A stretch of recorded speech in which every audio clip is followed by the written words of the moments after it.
Hello दोस्तों, कैसे हैं आप सब। उम्मीद करते हैं आप सभी अच्छे होंगे। दोस्तों, इस वीडियो में हम लोग 28 जुलाई की कुमार गौरव सर की करंट अफेयर्स की फुल पत्ती वाली क्लास का कम समय में रिवीजन करने वाले हैं। वीडियो काफ़ी इंपॉर्टेंट होगा, वीडियो को आप पूरा देखेगा। अगर आपको वीडियो अच्छी लगे तो आप इसे अपने दोस्तों तक शेयर जरूर कीजिएगा। आइए आज की वीडियो को स्टार्ट करते हैं। पहला प्रश्न है, स्पेस एक्स द्वारा लॉन्च होने वाला दुनिया का सबसे बड़ा निजी संचार उपग्रह कौन सा है। जुपिटर 3 ये दुनिया का सबसे बड़ा निजी संचार उपग्रह, आपको याद रखना है।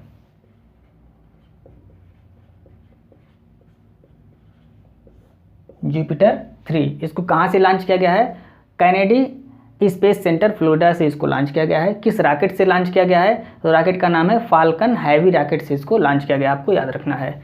निर्माता कंपनी कौन सी है, जुपिटर 3 को किसने बनाया है, तो जुपिटर 3 को कौन सी कंपनी ने बनाया है, मैक्सास टेक्नोलॉजी, ये अमेरिका की कंपनी है, इसने जुपिटर 3 उपग्रह को बनाया है, आपको याद रखना है। उद्देश्य क्या है इसका, हाई स्पीड इंटरनेट कनेक्टिविटी, ये इसका उद्देश्य है। स्टैटिक जी के देख लीजिए। सत्रिया फर्स्ट ये क्या है, यह इंडोनेशिया का उपग्रह है, आपको याद रखना है।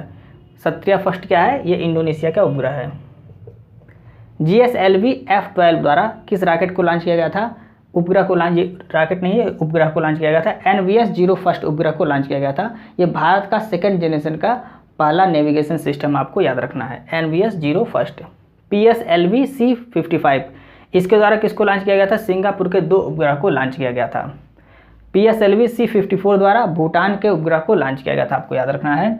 और SSLV D2 द्वारा आज़ादी सेट और EOS-07 उपग्रह को लॉन्च किया गया था। ये सभी क्या हैं, PSLV C54, SSLV D2, GSLV F12 और PSLV C55 ये सभी लॉन्चिंग व्हीकल, यानी कि ये सभी रॉकेट हैं। ये सभी क्या हैं, ये सभी रॉकेट हैं, आपको याद रखना है। आइए नेक्स्ट प्रश्न देखते हैं। हाल ही में अंतर्राष्ट्रीय मैंग्रोव संरक्षण दिवस 2023 कब मनाया गया है। 26 जुलाई को इसको मनाया गया है। और आपको कमेंट करके बताना है 26 जुलाई को और कौन सा दिवस मनाया जाता है। 26 जुलाई को क्या मनाया गया है, अंतर्राष्ट्रीय मैंग्रोव संरक्षण दिवस मनाया गया है, आपको याद रखना है। 26 जुलाई को क्या मनाते हैं, कारगिल विजय दिवस भी मनाते हैं।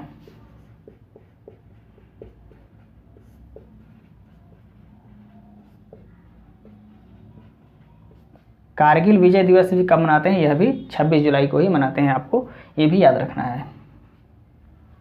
शुरुआत कब हुई थी, अंतर्राष्ट्रीय मैंग्रोव संरक्षण दिवस मनाए जाने की शुरुआत कब हुई, 2015 से इसकी शुरुआत हुई थी। मैंग्रोव वनस्पति, इसके बारे में जानकारी ले लीजिए थोड़ा सा। मैंग्रोव वनस्पति क्या है, तो यह लवणता युक्त जल में तथा तटीय क्षेत्रों में पाया जाता है, आपको याद रखना है। और इसमें न्यूमेटाफोर्स जड़ पाई जाती है। न्यूमेटाफोर्स जड़ क्या होती है, जो पानी के ऊपर जड़ निकल आती है, उसको क्या कहते हैं, न्यूमेटाफोर्स जड़ कहते हैं। तो ये इसमें न्यूमेटाफोर्स जड़ पाई जाती है, यह भी आपको याद रखना है। स्टैटिक जी के देख लीजिए। अमृत धरोहर ये क्या है, तो रामसर साइट को क्या कहते हैं, अमृत धरोहर कहते हैं। और भारत में कितने कुल रामसर साइट हैं, 75 रामसर साइट हैं। तो 75 रामसर साइट को क्या कहते हैं, अमृत धरोहर कहते हैं, आपको याद रखना है। मिष्टी योजना मैंग्रोव वनस्पतियों के संरक्षण से संबंधित कौन सी योजना है, मिष्टी योजना है, आपको याद रखना है। भारत में सर्वाधिक रामसर साइट किस राज्य में है, तमिलनाडु में सर्वाधिक रामसर साइट है। आइए हम नेक्स्ट प्रश्न को डिस्कस करते हैं। तीसरा प्रश्न है, हाल ही में किस अफ्रीकी देश में सेना ने तख्तापलट किया है। नाइजर देश में सेना ने तख्तापलट कर दिया है। ये अफ्रीकी देश है, यहाँ पर सेना ने तख्तापलट कर दिया और यहाँ के जो राष्ट्रपति थे मोहम्मद बैजोस, इनको हटा दिया गया है। 2021 में पहली बार लोकतांत्रिक सत्ता का हस्तांतरण यहाँ पर किया गया था और पहले राष्ट्रपति किसको बनाया गया था, मोहम्मद बैजोस को बनाया गया था। अब यहाँ पे सेना ने पुनः तख्तापलट कर दिया है और इनको हटा दिया, यानी कि राष्ट्रपति हटा दिए गए हैं और नाइजर पर किसका अधिकार हो गया है, सेना का अधिकार हो गया है, आपको याद रखना है। स्टैटिक जी के देख लीजिए। कालाहारी मरुस्थल कहाँ पर है, बोत्सवाना देश में है। और यह देश कहाँ पर है, अफ्रीका महाद्वीप में स्थित है। नील नदी का वरदान किसे कहते हैं, मिस्र या इजिप्ट को नील नदी का वरदान कहते हैं। साहेल प्रदेश किसको कहा जाता है, सहारा मरुस्थल के दक्षिणी विस्तार को ये साहेल प्रदेश कहा जाता है। और ये कहाँ पर है, सहारा मरुस्थल अफ्रीका महाद्वीप में, आपको याद रखना है। स्वेज नहर भूमध्य सागर और लाल सागर को जोड़ती है, स्वेज नहर, ये आपको कई बार बताया गया है। भूमध्य सागर को लाल सागर से कौन सी नहर जोड़ती है, स्वेज नहर जोड़ती है। नेक्स्ट प्रश्न है, हाल ही में अंतर्राष्ट्रीय प्रदर्शनी सह सम्मेलन केंद्र IECC परिसर भारत मंडपम का उद्घाटन कहाँ किया गया है, तो इसका उद्घाटन नई दिल्ली में किया गया है।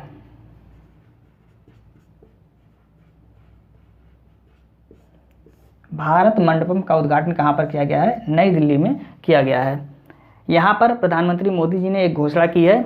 कौन सी घोषणा की है? कि विश्व का सबसे बड़ा संग्रहालय, उसका नाम क्या होगा? युगे युगीन भारत, ये भारत में बनाया जाएगा। तो विश्व का सबसे बड़ा संग्रहालय भारत में बनाया जाएगा और उसका नाम क्या होगा? युगे युगीन भारत, ये इसका नाम होगा, आपको याद रखना है। तो विश्व के सबसे बड़े संग्रहालय का नाम क्या होगा? युगे युगीन भारत, ये भारत में बनाया जाएगा। G20 के सितंबर माह की जो बैठक होगी ये कहाँ पर होगी? भारत मंडपम, यानी कि यहाँ पर G20 के सितंबर माह की बैठक होगी। और इसकी क्षमता कितनी है? इसकी क्षमता है 7000 व्यक्तियों के बैठने की इसमें क्षमता, आपको ये भी याद रखना है। स्टैटिक जीके देख लीजिए। स्टैचू ऑफ प्रॉस्पेरिटी ये कहाँ पर है? बेंगलुरु में है, कैंपेगौड़ा एयरपोर्ट में इस स्टैचू को बनाया गया है, स्टैचू ऑफ प्रॉस्पेरिटी को। सेंट्रल विस्टा प्रोजेक्ट ये क्या है? तो नई संसद भवन का जो निर्माण हो रहा था वो सेंट्रल विस्टा प्रोजेक्ट के अंतर्गत हो रहा था और उसको किस कंपनी के द्वारा बनाया गया है? टाटा कंपनी के द्वारा बनाया गया है।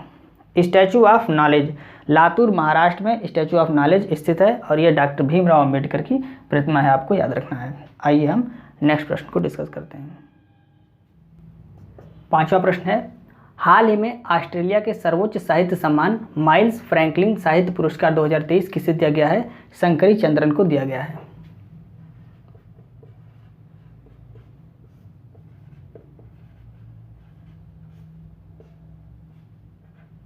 शंकरी चंद्रन को कौन सा पुरस्कार दिया गया है? माइल्स फ्रैंकलिन साहित्य पुरस्कार 2023 दिया गया है, आपको याद रखना है।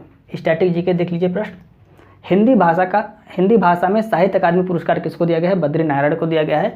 तुमड़ी के शब्द के लिए इनको यह पुरस्कार दिया गया है। अंतर्राष्ट्रीय बुकर पुरस्कार 2023 किसको दिया गया? जॉर्जियो गॉस्पिडनोव को दिया गया है। और 2022 में किसको दिया गया था? गीतांजलि श्री को दिया गया था। इनको किसके लिए दिया गया था? तो रेत की समाधि के लिए 2022 में गीतांजलि श्री को अंतर्राष्ट्रीय बुकर पुरस्कार दिया गया था, आपको याद रखना है। सरस्वती सम्मान 2023 में किसको दिया गया है? शिवशंकरी को दिया गया है। किसके लिए? सूर्यवंशम उपन्यास के लिए दिया गया है। व्यास सम्मान 2023 में किसको दिया गया है? ज्ञान चतुर्वेदी को दिया गया है, पागलखाना उपन्यास के लिए दिया गया है। नेक्स्ट प्रश्न है, हाल ही में चर्चा में रहा दुनिया का सबसे बड़ा परमाफ्रॉस्ट क्रेटर बटागाइका कहाँ स्थित है? यह रूस में स्थित है।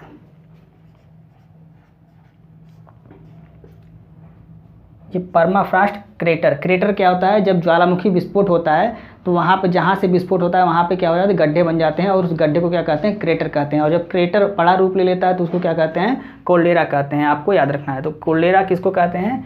कोल्डेरा क्रेटर का वृहद रूप होता है। जब जो क्रेटर होता है, जैसे मान लीजिए है आपका, यहाँ से आपका ज्वालामुखी विस्फोट हुआ तो यहाँ पे जो विस्फोट होने के बाद गड्ढा बन जाता है तो उसे क्रेटर कहते हैं। और जब यह गड्ढा बड़ा हो जाता है तो इसे क्या कहते हैं?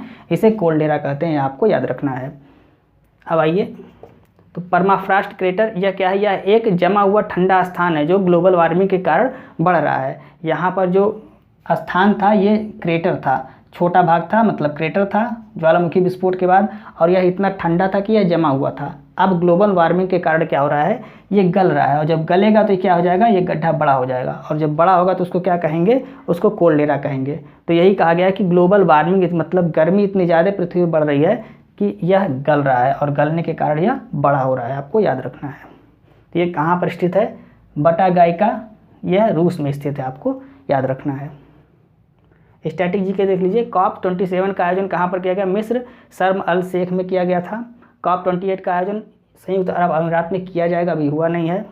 COP15 का आयोजन मॉन्ट्रियल कनाडा में किया गया है।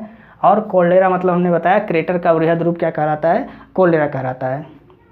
आइए नेक्स्ट प्रश्न देखते हैं।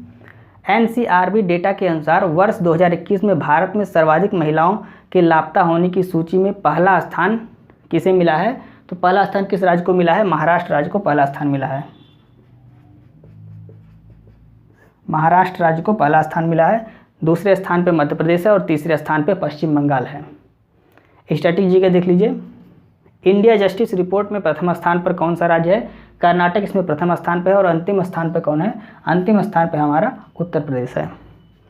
बाहुबली बांस कैरियर ये कहाँ पर लगाया गया? तो ये विदर्भ महाराष्ट्र में लगाया गया। सड़कों के किनारे जो आप देखते हैं स्टील का कैरियर लगा होता है, सड़क है इसके किनारे स्टील का कैरियर लगा होता है, तो ये बांस का कैरियर बनाया गया था। कहाँ पर? विदर्भ महाराष्ट्र में। तो यही इसका नाम क्या दिया गया था? बाहुबली इसका नाम दिया गया था, आपको याद रखना है।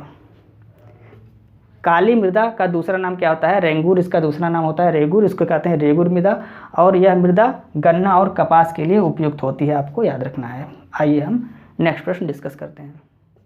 8वां प्रश्न है, हाल ही में देश के दूसरे सबसे लंबे समय तक मुख्यमंत्री रहने का रिकॉर्ड किसने बनाया है? नवीन पटनायक जी ने बनाया है। ये उड़ीसा के मुख्यमंत्री हैं। तो वर्तमान में भी मुख्यमंत्री कौन है? नवीन पटनायक जी उड़ीसा के मुख्यमंत्री हैं।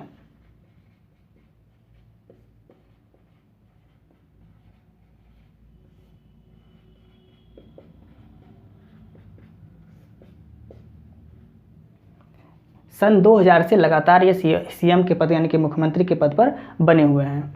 23 वर्ष 138 दिन तक ये 23 वर्ष 138 दिन से ये लगातार मुख्यमंत्री बने हुए हैं। और अभी वर्तमान में भी मुख्यमंत्री कौन है? नवीन पटनायक जी ही मुख्यमंत्री हैं। इनकी पार्टी क्या है? इनकी पार्टी है बीजू जनता दल पार्टी, ये इनकी पार्टी का नाम है।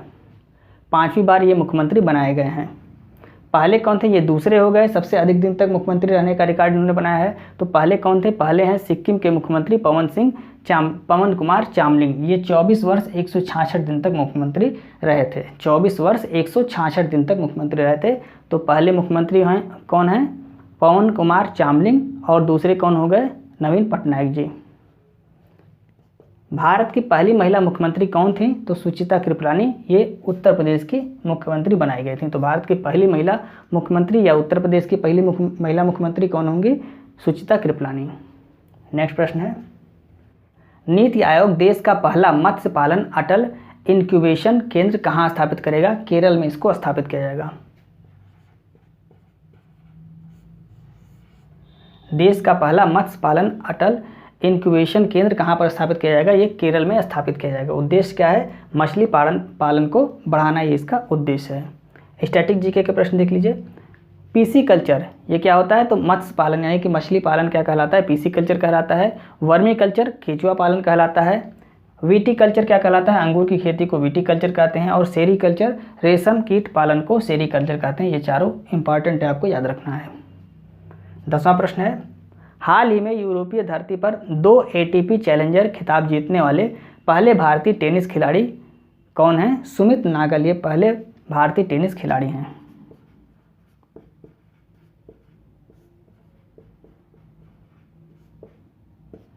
इन्होंने कौन कौन सा खिताब जीता है?